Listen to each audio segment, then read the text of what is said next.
ತಥಾಸ್ತು ತಥಾಸ್ತು ತಥಾಸ್ತು. ಹರಹರಿದಿ ಭಯದೇವರೊಡಗೋದ ಬರದಿ ನಡೆದಂದಾಗ ಮಾರಿನಿಗೆ ರವಿ ಬೇಡಿದ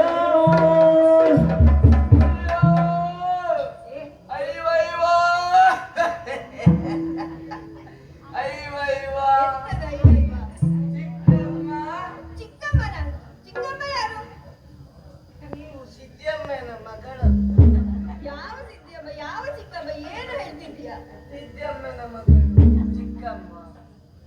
ಓ, ಸಿದ್ದಿಯಮ್ಮನ ಮಗಳು. ಹೌದು. ಹಾ, ಹಾ. ಸಿದ್ದಿಯಮ್ಮ ನನಗೆ ದೊಡ್ಡಮ್ಮ, ಹಾ. ಅವರು ದೊಡ್ಡಮ್ಮ ಆದ್ರೆ ನೀವು ನನಗೆ ಚಿಕ್ಕಮ್ಮ. ಅದಿರಲಿ, ಈಗ ನೀನು ಯಾರು? ಅಮ್ಮ ಸ್ವಲ್ಪ ಕೂಡ ಆಗಿಲ್ಲ? ಪರಿಚಯ ಆಗಿಲ್ಲಮ್ಮ ನಿಮಗೆ. ನಿಜವಾಗಿಯೂ ಸತ್ಯ ಹೇಳ್ತೇನೆ, ನಾನು ಮನೆಗೆ ಹೋದ್ರೆ ಮನೆಯವರಿಗೆ ನನ್ನ ಪರಿಚಯ ಸಿಗುದಿಲ್ಲ, ಮತ್ತೆಲ್ಲಮ್ಮ ನಿಮಗೆ ಸಿಗುದಿಲ್ಲ. ಹಾಗಾದರೆ ನೀನು ಯಾರೀಗ? ಅಮ್ಮ, ನಾನು ನನ್ನಷ್ಟಕ್ಕೆ ತೂತನ ಕೆಲಸ ಮಾಡ್ತಾ ಇದ್ದೆಮ್ಮ. ಓ ಅಲ್ಲಿ ಆಗ ನಿಮ್ಮ ಕಾಂತು ಬಂದು